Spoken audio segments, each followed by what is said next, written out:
భారత్లో కరోనా మళ్లీ విజృంభిస్తుంది.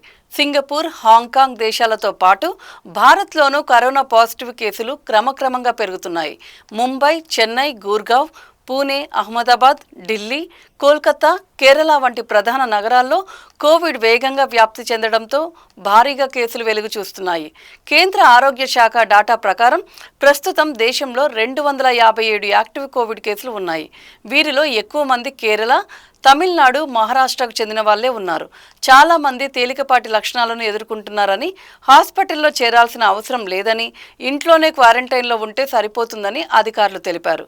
ప్రజలు భయపడవద్దని, అప్రమత్తంగా ఉండాలని సూచించారు. బహిరంగ ప్రదేశాల్లో మాస్కులు పెట్టుకోవాలని, జ్వరం, ఊపిరితిత్తుల సమస్యలతో బాధపడుతున్న వారు వైద్యుడిని సంప్రదించి చికిత్స పొందాలని అధికారులు సూచించారు.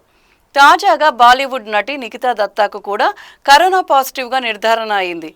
ఈ విషయాన్ని ఆమె సోషల్ మీడియా వేదికగా వెల్లడించింది. తనకు, తన తల్లికి కూడా పాజిటివ్ వచ్చిందని, అందరూ జాగ్రత్తగా ఉండాలని ఆ పోస్ట్లో పేర్కొంది. ఇక ఇటీవలే నమ్రతా శిరోద్కర్ సిస్టర్, బాలీవుడ్ నటి శిల్పా శిరోద్కర్ కు కూడా కోవిడ్ పాజిటివ్గా తేలింది.